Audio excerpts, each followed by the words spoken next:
Okay, now that you're finished with your activity, let's quickly go over the answers for the questions in problem 2.2. The first one says find the side length of squares with the area of 1. So if the side length is 1, the area has to be 1. For 9, it is going to be 3 units. And for 16, it's going to be 4 units. And for 25, it's going to be 5 units. Make sure you write the word units with it. Don't forget the units. And the second one, find the values of square root of 1. It's 1 times 1, 1. And the square root of 9 would be square root of 3. 3. No, square root of 9 is 3. Square root of 16 is 4. And square root of 25 is 5. What is the area of a square with a side length of 12 units? If the side length is 12 units, area is going to be 12 times 12, which is 144 square units. And what is the area of a square with a side length of 2.5 units? It's going to be 2.5 times 2.5, which is 6.25 square units. And finding the missing numbers, what number times, or 12 times 12 is 144, so this is going to be 144. And 2.5 times 2.5 is going to be 6.25. And x squared is equal to 121, so x would be square root of 121, which is 11 or negative 11.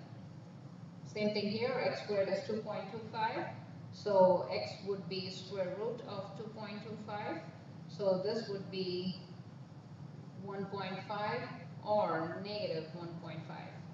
And if square root of x is 121, then x is going to be 121 times 121, which is 14,641. And if square root of 2.25 is x, then your x is going to be equal to, take the square root of 2.25, which is 1.5. We just looked at the previous problem. Now explain what each positive value of x. So we're talking about the 11, 14,000, or 121, 1.5, and 1.5. What do they mean? It could mean one side length of the square, finding the area. Right? For all of them, it could be the side length. Now moving on to C. Refer to the square with an area of 2 square units you drew in problem 2.1. The exact length of this square is square root of 2. Remember, we talked about it, square root of 2 units. Estimate square root of 2 by measuring a side of the square with a centimeter ruler. So when you measure it, it is about 1.4 centimeters.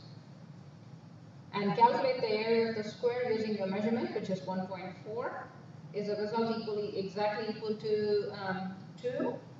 No, it will not be equal to 2 because 1.4 times 1.4 would be equal to 1.96 units square. Because the ruler just gives it to the 10th place. And if you use the square root key, square root of 2 key in your calculator, your answer, depending on the calculator, the digits might differ, but it might go something like 414, 213, 6237, and so on. Okay?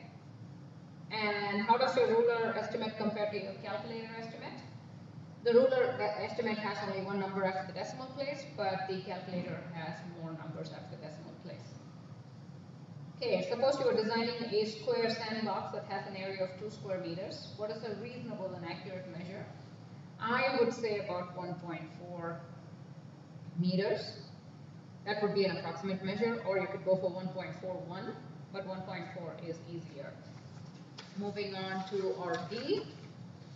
Between which two consecutive numbers does square root of 5 lie? It lies between 2 and 3, because it falls between 2 squared, which is 4, and 3 squared is 9. It falls between 2 and 3. Which number from part 1 is closer, 2 or 3? I think definitely 2 is closer because 3 times 3 is 9. or 2 times 2 is 4. Without using your calculator, estimate the value of pi to one decimal place. I would say about, I don't know, 2.1 or 2.2. That's what my answer would be. Can you even get closer? Yeah, you could get probably like 2.23. And the exact side length, oh, we don't have to do E. So I would say about 2.23. Yes?